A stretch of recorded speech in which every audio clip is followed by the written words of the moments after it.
반갑습니다. 오늘은 하박국 3장 말씀을 나눌게요.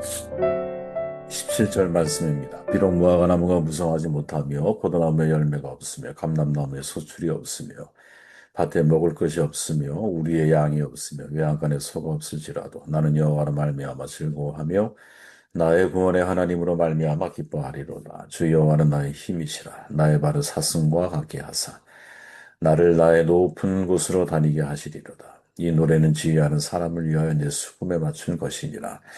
헌신이란 동기가 끈기를 만든다라는 제목으로 말씀을 나누도록 할게요. 하박국 3장 1절로 15절에는 바벨론의 손에서 이스라엘을 구원하려는 하나님의 무서운 심판에 관한 환상이 묘사되어 있죠. 그 환상을 접하고 하박국은 두려워하며 떨었습니다. 하나님의 심판에 앞서 닥친 무서운 환란을 예감했기 때문인 거죠. 그러나 곧 다시 믿음을 회복하고 두려운 환란도 하나님의 섭리하에 이루어졌음을 확신하게 되죠. 그러자 기쁨의 고백이 쏟아져 나오는 거예요. 우리가 잘 아는 무화과 나무가 무성치 못해도 포도나무에 열매가 없어도 나는 구원의 하나님으로 말미암아 기뻐한다. 대단히 놀라운 고백이죠. 그죠? 나의 구원의 하나님으로 말미암아 기뻐하겠다. 하박국은 생존을 위한 기본적인 조건이 채워지지 않아도 두 번이나 연속해서 기뻐하겠다라고 고백을 하죠. 구원의 확신이 분명하면 저는 실현 중에 기쁨을 빼앗기지 않을 수 있다고 봐요.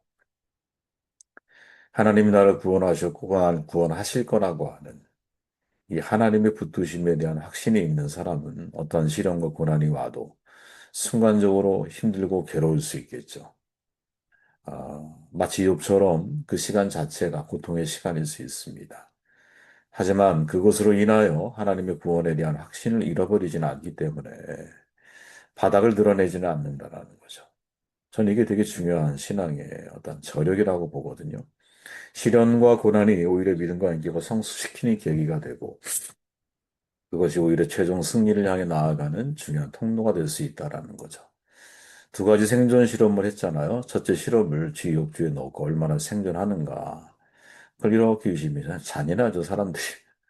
그죠? 평균 생존 시간이 7시간이었대요, 쥐가. 가만히 두면 7시간을 생존하는 거야. 근데 빠져 죽기 전에, 익사 직전에 몇 분 동안 그 쥐를 꺼냈다가 사는 거죠, 그죠?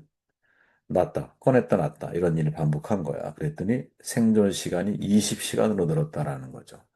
이유가 뭘까? 연구원들은 이유를 찾지 못했어요, 결국. 하지만 내릴 수밖에 없는 결론은 뭐냐? 야, 한 번 구조를 경험한 쥐는 더 오래 수영하고 생존할 수 있구나.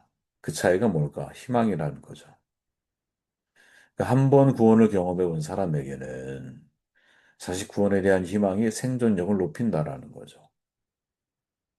우리가 하나님 안에서 한 번 구원을 체험한 사람들에게는 이 땅을 살아가는 데서 오히려 그 구원을 경험해 보지 못한 사람들보다 훨씬 더 생존력이 강하고 어떤 고난과 역경과 시련에 대한 항체가 마치 유라굴로 광풍을 만났을 때 256명과 바울의 차이가 있다면 바울에게 있어서는 나를 구원하신 하나님에 대한 기대감이 있잖아요. 그죠?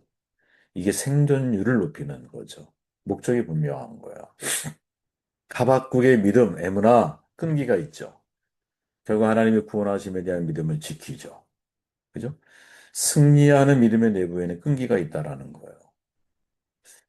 사람마다 여러분 성공에 대한 개념이 달라요. 에머슨 자주만이 웃고 다른 사람을 성공으로 이끄는 것이 행복이다. 이렇게 말하기도 해요. 성공하게 되고 지그지글로 성공이란 행복, 건강, 적절한 부, 정서적인 안정, 우정, 가정의 화목, 희망, 마음의 평화다. 이렇게 이야기하는 사람도 있어요.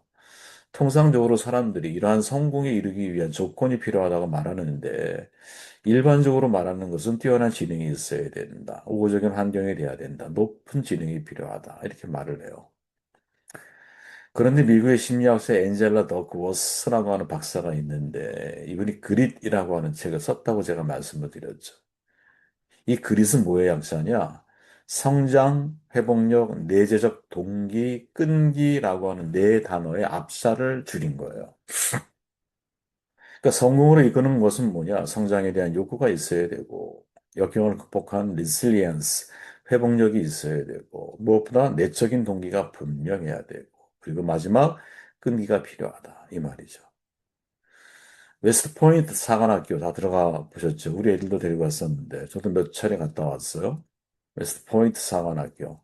머리가 좋고 공부만 잘하면 입학할 수 있는 학교냐? 아니에요, 전혀. 그렇지 않아요. 물론 머리 기본적으로 좋아야 돼요. 고등학교 졸업 이후에 2년 이상을 준비를 해야 된다 그러잖아요. 누구나 가고 싶어 하지만 누구나 갈 수 없는. 왜 못 들어가냐? 첫 입학 여름에 비스트 베럭스라고 하는 야수의 막사라고 하는 지옥 훈련을 견뎌내지는 못하는 거야, 사람들이. 예. 훈련차는 익숙하지 않은 그런 단체 생활이거든요. 7주 동안 새벽 5시에 기상하고 저녁 21시에 취침하고 하루 16시간 쉴 틈 없이 테스트를 받고 그러면 어떤 생도가 이 비스트 베럭스를 통과할까? 능력이 부족해서 퇴학당하는 사람은 많지가 않다 그래요. 어디나 그렇잖아, 그죠? 그럼 어떤 사람이 통과를 하느냐? 절대 포기하지 않는 사람. 저도 돌아보면 처음에 이제 군대 훈련병 생활을 하잖아요. 아, 정말 잔인하게 사람들을 괴롭히거든요. 그때는 뭐 구타가 다 당연한 거였기 때문에 자연스러웠어요, 구타가. 구타의 종류가 문제였지, 오히려. 이제, 그럼 뭐라 그러죠? 슬리퍼 있잖아. 고무로 된 슬리퍼로 훈련병 때. 이제 때리기 시작하면 진짜 사람이 피투성이가 되거든요. 고통스럽죠. 왜? 잠을 안 재우니까 잘. 그러니까 막 제가 41kg, 44kg인가요? 훈련병 마치고 났는데 엄청 빠졌죠, 살이. 지금도 그때 사진 보면 와, 무슨 수용소 생활하는 친구처럼 보일 때가 있어요. 예. 근데 중간에 탈락자들이 많이 생기죠. 700명이 들어갔는데 300명 정도가 남았으니까. 그 이유가 뭐냐? 절대 포기하지 않는 태도를 가지고 있어야 된다는 거예요. 그리고 그 절대 포기하지 않는 태도에 영향을 주는 게 뭐냐? 더 코스 교수는 아까 제가 얘기했던 네 가지 조건, 성장에 대한 욕구가 있어야 돼. 그리고 회복력, 역경 지수가 높아야 돼요. 사실은. 그 다음에 세 번째가 뭐였냐? 내재적 동기인데, 이제 끝까지 포기하지 않고 견디는 사람들에게 특징이 있어요. 그게 뭐냐? 동기가 내가 아니라는 거야. 누군가를 이롭게 하려고 하는 마음의 동기를 가지고 있는 사람들. 저는 이거를 진짜 100% 공감하거든요. 처음 제가 학교를 주한대학원 갔을 때 저한테 왜 공부를 하려고 하냐고 묻더라고요. 김광성 교수님이. 그래서 저는 사실은 개- 개인적으로는 어, 책을 읽고 뭐 사색하고 묵상하는 건 좋아하지만 뭐 특별히 어떤 학구적인 그 열정을 가지고 공부를 해야겠다는 마음을 따로 갖고 있지는 않다. 그냥 개인적으로 학습하는 걸 좋아한다. 그러나 선교를 제가 알고 싶고 앞으로 또 제가 지금 속해 있는 총회가 거기서 올바른 선택과 결정 또 방향을 어떤 예측하고 비전을 이제 품고 가려면 아무래도 제가 공동체를 위해서는 이게 필요하지 않을까 이런 생각을 하고 있다고. 그래서 이제 어쨌든 그분이 도와주셔서 제가 지금 4년을 벌써 이렇게 다니고 있잖아요. 이제. 그런데 중간에 김광석 교수님이 저한테 뭐라고 얘기를 했냐면 많은 사람이 학위에 도전을 한대요. 그런데 결국 끝까지 그 완주하는 사람들에겐 특징이 있다는 거예요. 뭐예요? 그랬더니 어, 자기를 위해서 공부하는 사람이 별로 없대요. 이게 무슨 말이냐? 예를 들어 내가 선교하다가 신학교를 운영을 해야 돼. 공부를 해야 되잖아요. 학위가 필요한 거야, 현지에서. 나를 위한 게 아니야. 신학교를 위한 거야.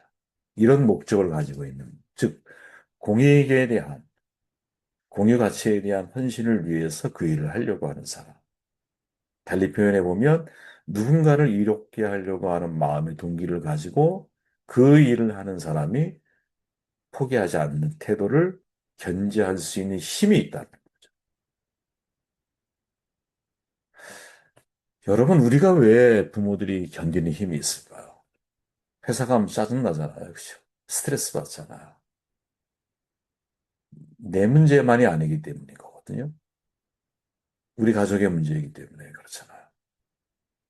왜 우리가 아버지로서 어머니로서 매일매일 반복되고 뭔가 매일매일 내가 일을 해도 오늘 하박국의 고백처럼 무화과나무에 소출이 없는 것 같은 이런 상황 속에서 반복되는 일상을 살아가게 되면 사람은 지치거든요. 100% 지쳐요. 그런데 그 지침 속에서도 우리를 견디게 하고 우리를 끈기 있게 마지막까지 완주하게 만드는 그 중요한 세 번째 동기, 내재적 동기. 이 내재적 동기가 나의 이익을 위한, 나의 성공을 위한 것이 아니라 우리의 성공, 우리의 이익을 위해서, 즉, 누군가를 이롭게 하려고 하는 동기가 너무 중요하다라는 거죠. 제가 왜 이 말을 드리느냐? 이 하박국이 말하잖아요. 주 여호와는 나의 힘이시라 나의 발을 사슴과 같게 하사 나를 나의 높은 곳으로 다니게 하시리로다. 여러분 이 구절을 한번 가만히 묵상해 보세요. 나를 나의 높은 곳으로 다니게 하시리로다. 높은 곳에서 다니는 사람만이 하박국처럼 무화과 나무에 수출이 없어. 포도나무에 열매가 없어. 외양간에 송아지가 없어. 내가 여호와의 구원의 하나님으로 인하여 기뻐하며. 그런데 이 고백을 하고 있는 하박국의 마지막 선언이 뭐냐? 여호와는 나의 힘이야. 나의 발을 사슴과 같게 하실 거야. 나의 높은 곳으로 다니게 하시리로다 할 때 이 높은 곳이라고 하는 의미에 대한 해석이 풍부할 거예요. 그죠? 그런데 이 말씀이 마치 어떻게 우리에게 들리냐면 저에게는 높은 목적을 가지고 있는 사람이 더 끈기가 있는 거예요. 높은 목적. 나의 야망을 위한 게 아니야. 우리의 유익을 위한 거야. 높은 목적이죠. 나의 성공을 위한 게 아니야. 우리 공동체의 성공을 위한 거야. 높은 목적이죠. 나의 개인적인 즐거움을 위해서 내가 일하는 게 아니야. 우리 가정을 지키기 위해서 일하는 거야. 높은 목적이죠. 나의 목사로서의 역량을 증명하기 위해서 일하는 게 아니야. 공동체에 어떻게 하면 성도들의 진보와 발전을 위해서 내가 해야 할까? 높은 목적이죠. 그것 때문에 공부하는 거예요. 그것 때문에 새벽에 매일같이 일찍 일찍 일어나야 되는 거예요. 그것 때문에 땀을 흘려 여러분들은 회사에 가서 일을 하시는 거예요. 높은 목적이죠. 성숙한 사람일수록 자기 앞가림만 신경 쓰기보다 다른 이에게 도움을 주고 사회를 이롭게 하기 위해 노력을 하는 거거든요. 성숙한 사회일수록 개인들이 건강한 자존감을 바탕으로 타인을 존중하는 거예요. 이게 우리의 마음이어야 한다는.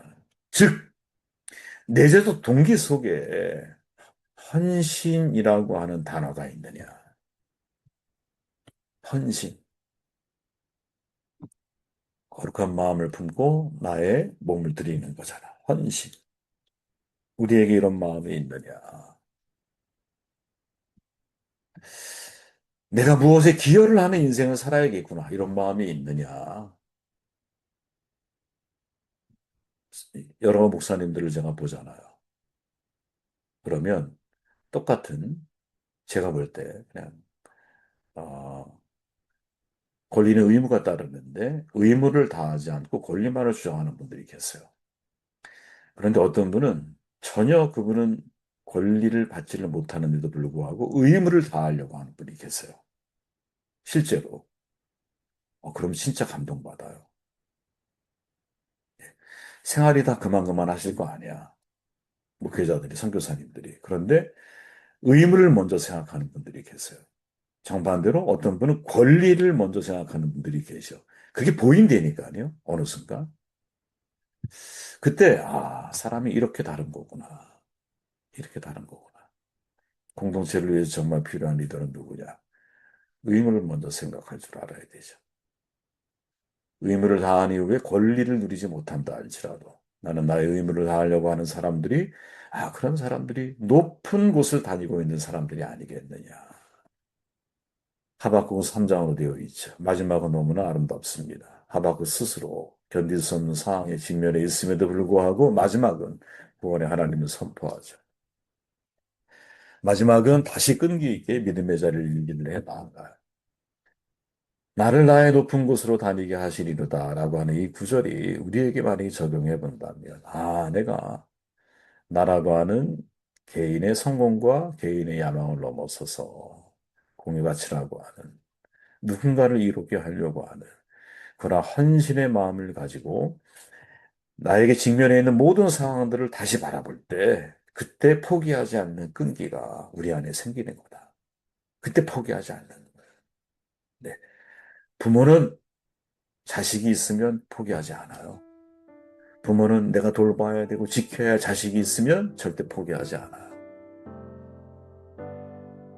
이게 우리가 잊지 말아야 할. 그래서 한 단어로 표현해 보면 하박국을 물론 책 제목이지만 그릿이라고 하는 단어로 그렇게 정리할 수 있지 않을까 하는 생각을 하게 되었습니다.